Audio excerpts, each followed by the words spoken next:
If you're new to the live streaming world or just looking for some budget-friendly recommendations so that you can start streaming right away, I've created 3 equipment lists for the starter streamer at various price points and capabilities. If you're a regular on the channel and you've been streaming for a bit, this might not tickle your fancy, but I certainly appreciate you stopping by and would love to hear your feedback and thoughts on each build in the comments section down below. I'm also going to link to the gear below, and a quick reminder, I do receive a small commission if you buy through those links, but it does not make the price of those items any higher. It's also not a reason for me to suggest one piece of gear over another. These recommendations all come from personal experience and equipment that I've used unless I say otherwise. I see it as a small thank you that involves no work on your part, and it helps me to keep this channel up and running so I can keep making video trainings for you. Before I dive into the gear lists, let's talk about who these gear lists are for. This is for the small business or individual who wants to start streaming to social media accounts with maybe just a single camera, or in our higher end gear list with a few different camera angles and options. The 3 kits are separated as follows. Kit number 1 is focused on simply streaming with one camera and is the most portable and affordable solution to get off the ground. Kit number 2 is focused on streaming with up to 4 cameras or a combination of cameras and laptops for PowerPoint slides. And lastly, kit number 3 is meant for the streamer that wants multiple cameras but doesn't need a massive setup and wants to be able to stream from remote areas. I'll link to the time codes in the notes below so that you can jump ahead if you find that one setup may fit your needs better than another. Kit number 1 includes the following items: the Sony ZV-E10 vlogging camera, the Deity VMic D4, a mini HDMI to full-size HDMI cable, and a Camlink 4K capture device. A bonus tip would be, if you're live streaming from a desk, consider adding in a desk-mounted boom arm from Yolanzi that can mount the camera, mic, and any other accessories that you might want to add, like a light. Otherwise, you can choose a tripod of your choice to use out in the field. I also switched the kit lens out that comes with it for a Sigma 16mm f1.4 lens so that when I'm using it in my office, the background is nice and blurred out. The only downside is there's no zoom, so typically you wouldn't use that lens out in the field, only in stationary positions. The total for this kit comes down to approximately $1,000 minus a light or tripod, and is one of the more affordable setups, assuming that you need to buy a camera, mic, and streaming device. Be sure to get the AC power adapter kit to keep the camera powered without a battery. I'm going to throw in another note here for the keyboard warriors at home watching this video. I realized that the ZV-E10 camera can stream directly to a computer using a USB cable without the need for a capture device like the Camlink, but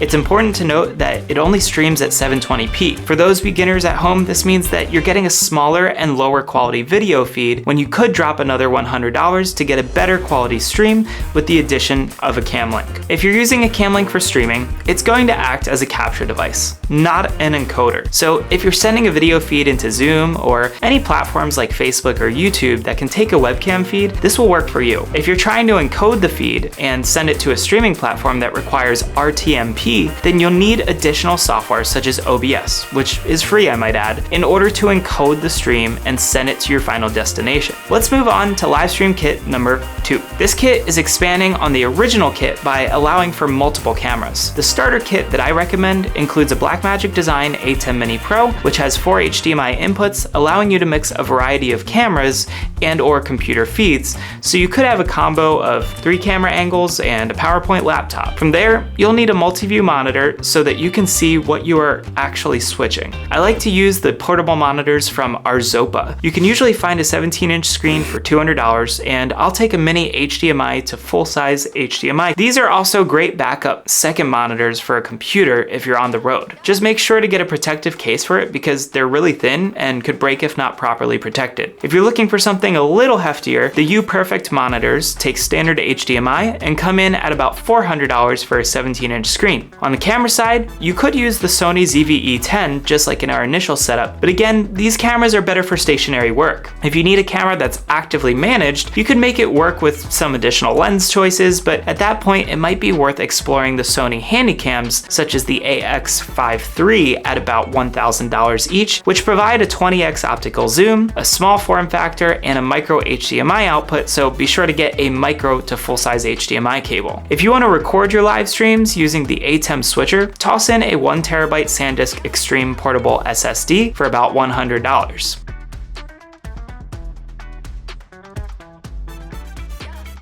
Need a good recommendation for a tripod? Check out the Benro KH26P at around $250. It supports up to an 11-pound payload and gets to a height of 6 feet. I found Benro tripods to be a good balance of budget combined with reliability, quality, and features without going too overboard. Again, this is for a beginner kit. Bigger cameras will need bigger tripods. For this kit, assuming that you buy the switcher, a monitor, a drive for recording, 2 cameras, 2 tripods, and you bring your own laptop if you need a PowerPoint computer, then you're sitting at around $3,500 all in, which is not bad and works out great for the beginner that wants to be doing a little bit more than a 1-camera production. Now I realize it's a big jump from the $1,000 price point of the first kit, but no one ever said that this was a cheap hobby, or career for that matter. Last but not least is a live streaming kit that's designed more for mobility, so this is taking into consideration someone who might be streaming events that need cellular capability. While all camera and tripod recommendations previously apply here, the switcher is the primary device that changes out. So instead of the A10 Mini Pro at around $300, I recommend looking into the YOLO box from YOLO Live. Their Mini comes in at $700, and it has a built-in battery, 4G LTE with a SIM card slot, or it can also use Wi-Fi and Ethernet. This means that you could get a SIM card with a data plan or use a cell phone hotspot for streaming. It's not going to be as reliable as a wired computer connection, but it's good to have the flexibility. From the YOLO box, you can run graphics, overlay comments onto a stream, and stream to multiple destinations. The only downside is that it has one HDMI input, so if you want more cameras, you need to get the regular YOLO box with 2 HDMI inputs at $1,000, or the Pro for $1,300, which has 3 HDMI inputs. If you go with the Pro model and all equipment previously mentioned in the kit number 2, this will cost you closer to $4,500 to $5,000. Again,